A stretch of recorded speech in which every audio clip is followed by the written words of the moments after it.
Good afternoon. As always, man, I'll start with a review of our last performance, and obviously it was a stinker. We stunk up the joint, myself included, first and foremost. And I think part of moving on from it is first just acknowledging that component of it. As I mentioned post-game, you can outline a performance like that in a lot of ways. San Fran got their agenda done. We didn't get our agenda done. That was a gut feeling, a reaction. I thought the tape displayed that. There were certain things about how they played that we had a level of anticipation for. I'm sure there's certain things that how we play that people have a certain anticipation for. I think they did their high volume things better, obviously, than we did ours. And so, you know, you got to carry that stench for a while when you have a performance like that. Coupled with the fact, man, that it was opening weekend kind of adds to the sting, but we're big boys. We can take it. We better roll our sleeves up, man, and shift our focus toward our next opportunity. We better not forget what happened. We better learn lessons from it. And that's what yesterday was about for us. On a Monday, win or lose, man, we're always trying to assess what happened and why, review our processes and our planning, how we divide the labor up, et cetera, and then plot a course in an effort to move forward. And so win or lose, that's the focus. Obviously, based on the last performance, we had a lot of work to do yesterday. First, just assessing what happened and why. And then secondarily, man, analyzing the planning component of it, how we allocated our time from a preparedness standpoint, what we asked people to do, their level of skill and ability relative to that.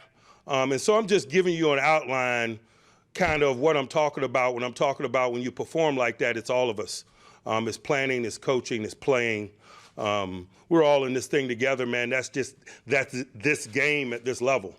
And so we take it on the chin like grown men and professionals do. Hopefully we learn from it. We make appropriate and necessary adjustments, whether it's to our planning or our process or our agenda, division of labor, et cetera. We'll do that. We won't overreact. We won't have a knee-jerk reaction, but it does require our attention and our time. Thankfully, we got an additional day this week in preparation. We're going to use that time wisely, hopefully, in an effort to prepare our guys.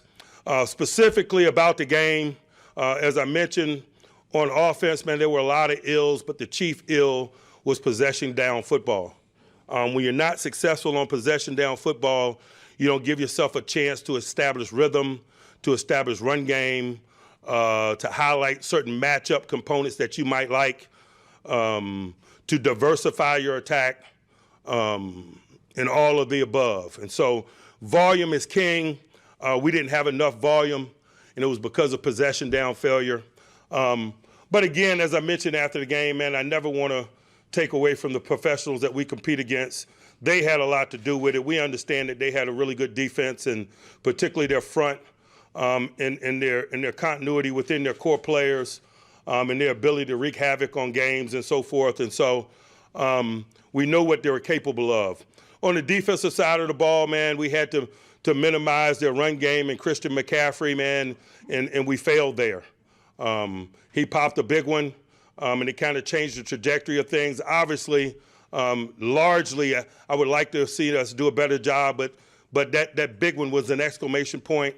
But largely defensively, I thought communication was not up to snuff. Our pre-snap movements and adjustments were not sure enough, were not solid enough.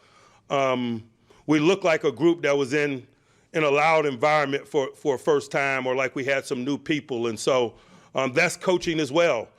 We got to be mindful of what we ask guys to do under certain circumstances, and we worked our tail off to combat the crowd noise component, the newness component of some of our pieces in terms of how we communicate and adjust and deal with in-game circumstances, and we just didn't do a good enough job of those things. I didn't think we did a good enough job of punting the football. I thought that was a component of it, particularly early, the field positioning component. Their first two scores were on short fields. You know, if you're not getting off the field on possession downs and your net punting isn't good, chances are your opponents are going to be on short fields. When they're on short fields, it drives up the propensity to score. There are analytical studies that outline that drive starts relative to scoring. We all understand that in this business. And so I'd be remiss if I didn't talk about that component of the game. Was also a significant letdown for us. There were some positives, but, no need of mentioning them in this setting. We're not looking to feel good about ourselves. We're looking to get right. And so we got some work to do in an effort to do that. We got an AFC North familiar foe coming in on primetime television in an effort to do that. We're familiar with them. They're familiar with us. And so, man, it's going to be AFC North football. I'll talk about them for a few minutes. Obviously, if you're talking about the Cleveland Browns, man, it starts with Mr. Chubb. What he is capable of doing, the way he controls a game, and so forth is a little bit different but similar to Christian McCaffrey in that he keeps them on schedule, he controls the climate. If we're doing anything in this football game, man, we got to work to minimize that guy's impact. That is challenging because of the talent that they have around him, quite frankly, starting with their quarterback, Deshaun Watson, man. This guy is really talented, man. His ability to extend plays, his ability to attack a defense vertically, his ability to see the field as plays get extended, his arm talent in terms of throwing the ball downfield. He's got a myriad of eligibles that are challenging. Amari Cooper is top-notch. Njoku has grown up in that program. It's been cool to watch his maturation and development in all elements of their game over the time that he has been there, run game, passing game, et cetera. They got some new pieces that provide variety. They're just a challenging group. Can't say enough about Peoples-Jones, man. That's another guy who's kind of grown up within their program and kind of just carved out a niche for himself continually over time. They got a solid group up front, top-notch guard play, et cetera. They got a quality veteran offensive line coach, man. We got a full plate in front of us in terms of some of those things. On the defensive side of the ball, they've been a top-notch four-down group in terms of personnel. They went out and hired a veteran four-down personnel expert in Jim Swartz. Man, I've known him for a long time. He fits them. They fit him. They get after people with that front four. They picked up Za'Darius Smith to partner with Myles Garrett. They always got a top-notch partner for Myles Garrett. A number of years ago it was Olivier Vernon. Most recently it was Clowney, and now it's Za'Darius. We respect Za'Darius. We know him, obviously, from being in this division. He's a dominant run-down player. He's also adept at passing, rushing the passer. He's a guy that's an outside-inside guy. They'll move him around. They'll move 95 around. It'll be difficult to nail down where they are and work to minimize them from a protection standpoint. They got some front flexibility that aids them in that regard. They got good second-level linebacker play. They got some continuity there. They got Wu, who they drafted out of Notre Dame, man, who is a sideline-to-sideline tackler, man. He covers a lot of ground. Walker and Taki round out their second-level group. Those guys share reps at times in a variety of packages. Swartz knows what he's doing. They're connected in those ways. Man, they got a veteran secondary. Those guys have been together now for a length of time, and particularly their corner group. Ward and Newsome, first-round draft picks, man, guys that have grown up in that program. To be blunt, I thought the corners won the game for them last week. Their ability to stand on the line of scrimmage, man, and challenge the Cincinnati Bengals, I thought was really impressive. They stood up time and time again. It allowed their safeties and linebackers to get focused on minimizing, mixing in some of the run game, and I thought that was the catalyst for the performance. And so got a lot of work ahead of us, man, a familiar group, a good group, a group that's looking to go 2-0 in the division, I would imagine, and we got Monday Night Football. I'll pause and talk about some injury things because we got a few to discuss. As you guys know, Cam is out. I don't have a lot of details in terms of scheduling, in terms of his surgery or what that might look like. I'll give you an update on the other side of the surgery when we get a complete totality of time and what it is and so forth and things of that nature. Obviously, Losing Cam is significant, but that's what team is about. Replacing Cam is not a one-man job, man. It is a multiple-man job and a coach's job because it changes your schematics when you lose significant players. And so we all acknowledge that, and we all run to that, not away from that. That's an opportunity for us to show what team is about. Things that we hold near and dear, like next man up. We have an opportunity to make that real when we're faced with the adversity that comes with attrition in this game. And so that's our mindset. That's our plan. Multiple people, schematics included in that. Deontay Johnson, obviously, with a hamstring injury, is probably unavailable this week. We were waiting to take a picture of that, man, to get a realistic look at how long that might be, but I think it's reasonable to assess that he won't be available to us this week.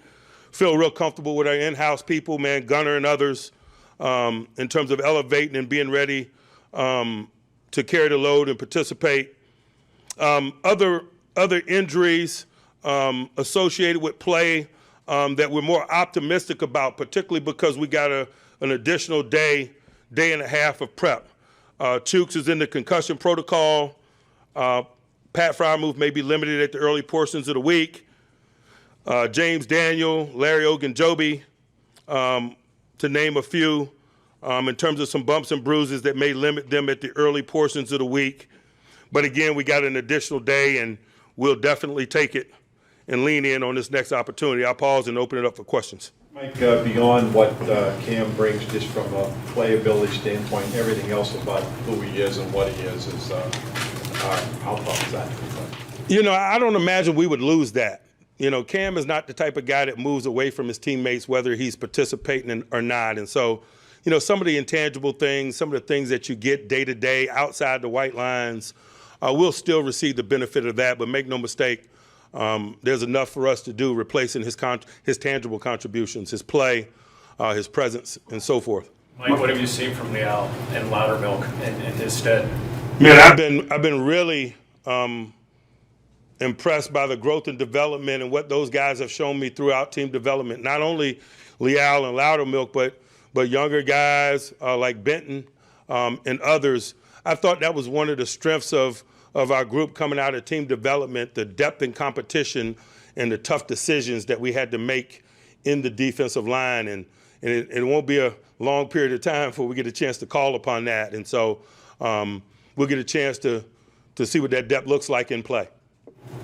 Is Armon Watts, what's he bring? Is he a guy that... He certainly is a guy that's under consideration. He's a guy that brought veteran experience, played a lot of ball in Chicago a year ago.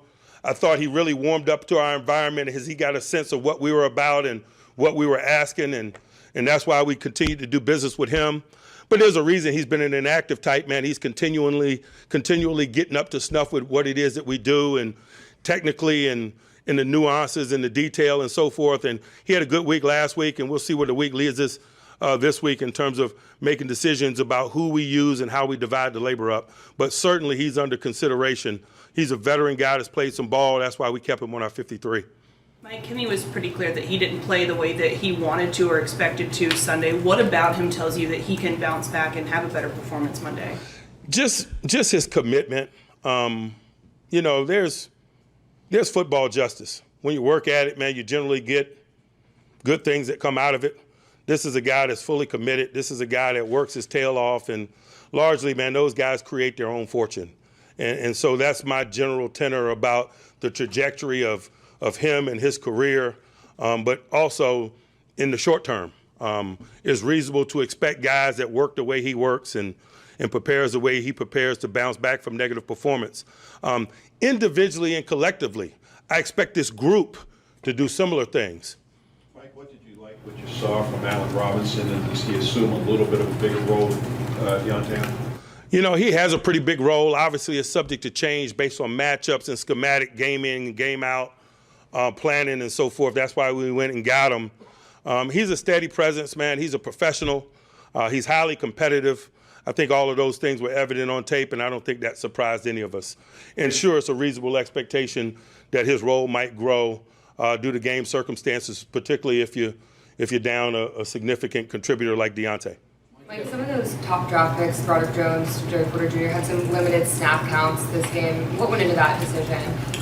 Nothing really. All of those guys are performing well. We expect those guys to be contributors not only over the course of their career here, but this year. We dipped their toe in the water in week 1. We tried to have limited roles in an effort to control what it is that they were preparing for. And so if you got a narrow focus in terms of your preparation, you tee up the potential for a nice high flow and performance, and then we build from that as we move. We feel comfortable with our depth and competition across all positions, and so that afforded us an opportunity to do that with those guys. No negative reports on the trajectory of their performance or how they're assimilating themselves into this journey. You should expect their contributions to continue to grow, whether it's Broderick, Joey, Benton, Darnell Washington, Herbert. I imagine that the same applies to all of those guys. What goes into your defensive front communicating faster and establishing the control of line of scrimmage against a team like the Browns that loves to run the ball? You know, ball's ready, so are we. We live by that mantra. The offense dictates the pace of play. They do. They have the football. And so our general mentality is we are always communicating as quickly as we can and readying ourselves for actions with that understanding. Like one of the knocks last year was Kenny Pickett started out slowly, as did the offense, and that kind of caused some problems. So is anything being done to adjust the play calling or adjust the pace of the game so they wouldn't be as sort of lethargic as they were? Every day of our lives, but not in reaction to what transpired last year, just professional due diligence. It's our job to be thoughtfully non-rhythmic. It's our job to work our tails off to make sure that we get off the fast and fluid starts. Obviously, we didn't do it in week 1, and so we're preparing for week 2. Mike, was Pickett banged up at all on that first sack, and did he get evaluated for concussion? Level of banged up, I'm not certain of. There's so many protocols in place now, independent medical specialists and so forth. I would imagine the quarterback position has less of my eyes directly than it used to because of it. So I didn't have direct eyes on what it is that you mentioned. Obviously, I saw it after, but there was no hesitancy from the independent medical experts and so forth. He didn't express any, symptoms relative to that play that you mentioned, so it was a non-discussion for us. Was there anything you put your finger on regarding his relative inaccuracy to what we saw? We're not looking for comfort or excuses. The tape is who we are at this juncture, and so we're going to work to change the tape that we have control over. That tape's in the bin. That's his, it's mine, it's ours. Monday night is a little bit different, and that's why we're working. You mentioned how it still starts with Chubb, but you have now 7-game sample size with Watson as their quarterback under Stefanski. How do you find their marriage between the pass game and the run game with him being woven in now, especially with an offseason? I don't know, man. Ask Stefanski. Maybe he'll provide an answer. We're not in control of that mix, that desire, what it looks like week in and week out, or largely from a personality perspective, how they choose to divvy that up. I know what we need to be prepared for. And National Football League, man, you can't lose in the guts of the thing in the line of scrimmage. We gave up a lot of yards to a significant back a week ago. It's reasonable for us to maintain that posture, to respect Mr. Chubb. He's gotten us in the past. They've allocated a lot of resources in terms of what they pay their guys up front, the talent that they hold. The interior people specifically are tandem. And so that's why I said what I said. It's been one game, but how would you say Schwartz has changed the character of what is generally a pretty familiar defense? Again, this is one game. I think their interest in him was because of his ability to do some of the things that they've done in the past and utilize some of the talent that's special. And so I don't know that they were looking for significant differences. Obviously, there are always going to be differences. Different people bring different agendas and perspectives, but I don't know that there's anything through one body of work that strikes me like a lightning bolt at this juncture. Like having tape of what went wrong against McCaffrey help you prepare for Chubb a little better? I'm sorry? Does having tape on what went wrong against McCaffrey help you prepare against Nick Chubb? Man, we've got enough tape against Nick Chubb. You know what I mean? Man, we played him a few years ago up there, man. We had this mantra, we was going to slow down Mr. Chubb. Man, he reeled off about a 40-yard run like on the second play of the game. You know, we got respect for that guy and them and their ability to run the football. Like after the game, Patrick Peterson was talking to us, and he said he's really confident in the veterans in this group, not only to kind of turn the page and help this team move forward, but to correct all the mistakes that were made on Sunday. Why is their leadership just so important, especially moving forward after a game like that? I just think anytime you got been there, done that guys, they're able to provide perspective for those who haven't. And that's what veterans provide. They provide it in bad times. They also provide it in good times. Oftentimes you're defined by how you handle success more so than failure. You don't get to the National Football League as an individual unless you're able to overcome some adversity, bounce back from injury, bad performances, et cetera, smile in the face of adversity.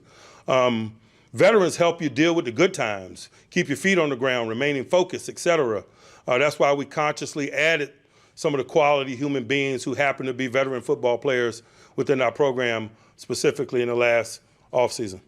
How do you assess the rotation of inside linebackers that you guys used? And Quan mentioned that there needed to be better tackling. Is that something that you guys can improve in a week during practice? Certainly. I believe that we can. I'm not painting with a broad brush and having knee-jerk reactions and, you know, drastically altering our approach to business based on one performance, like I said in the opening.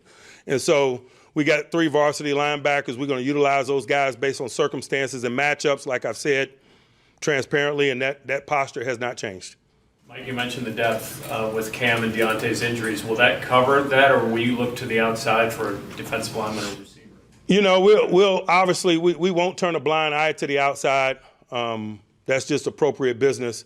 But we're also comfortable with the depth and the competition that we've been able to assemble here in team building. When you opened up talking about trying to use Monday to figure out what went wrong and why and learning from it, what did you figure out based on what you saw for San Francisco's ability to find Ayuk so effectively? Was that a matter of you guys trying to take away so much else, or was that part of their agenda to find him? Certainly, you know, some of his exploits had to do with our desire to minimize, you know, Kittles and Debo and Christian, but that's what makes awesome units challenging. They got a lot of capable people who are able to rise up and make plays when others garner attention. And so I don't think any of that is surprising to us. His evolution, particularly over the latter half of last year, is kind of reflective of that performance. And so we tip our cap to him, man. He made a combat 50-50 catch for a touchdown. He made some other significant plays. He played a really good football game. How do you view Dan Moore's work at right tackle if he would have to move? Again, I'm not ready to assess or talk about hypotheticals in that regard. There's a number of guys that I spoke to in terms of the front part of their week being altered, but it doesn't necessarily change our trajectory in terms of planning or their inclusion in the plan. And so Chooks, James Daniels, Larry Ogunjobi, Pratt Fryermuth, as we sit here and make plans for participation, it includes them. Like having the chance to look at the tape, how did you feel like your offensive line played? It seemed like they were able to minimize Bosa, but maybe had some trouble with some of the other guys. I thought they did an awesome job, particularly from a protection standpoint, minimizing Bosa. And really, I thought from a protection standpoint, we were really solid until the very end when we got really one-dimensional. You know, upward and onward with that group, man. Upward and onward with all of us. We realize how we performed. We own it. We're ready to get back out there and get back in the world of the competitors. Joey Porter played 7 snaps, I think, solely in the dime. Is that going to be his role for now, or do you expect more? That was his role last weekend, and they did such a really good job of staying on schedule that it was probably less than we anticipated. And oftentimes you guys asking about division of labor, the amount of exposure of talent and so forth. We have intentions and an agenda, and sometimes game circumstances change those agendas. And that's why I described the game the way I described it. The 49ers were able to play to their agenda and their plans, and we were not.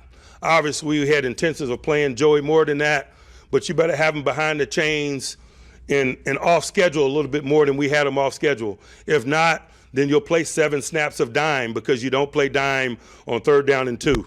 You know what I mean? And so same thing on offense, man. You want to run the ball at people. You want to wear people down with Najee and Jalen and so forth. But if you're taking 15 snaps through 2 quarters of football because you're 3 and out, you're not winning possession downs, that's not going to transpire. And so I just wanted to pause and be really transparent about what I'm talking about when I'm talking about agendas and why division of labor may appear to be what it was, and it might not reflect our intentions or our personality, et cetera. What do you need to see from Desmond King this week to be able to feel comfortable for him being game day active? You know, I'll let the week tell me, man. You know, I'm not worried about his level of conditioning or health. We checked that box before we acquired him, but knowing what to do, how and how much he communicates, infusing him into a group that already includes some new people. And so I'm just talking out loud about some of the thought processes that go into the discussion about when and how we infuse him into it. What about the Browns secondary impresses you so far, just what you've seen? You know about Ward and Newsome, but Delpit was a big factor in their win over Cincinnati last week as well. Taking nothing away from Delpit, and McLeod, I think, played a lot because Thornhill was unavailable. They all played really well. But I thought if you wanted to summarize the game in a small number of words, their corner ability to stand up and man-to-man on the line of scrimmage versus Cincinnati's receivers was the story of the game on either side of the ball.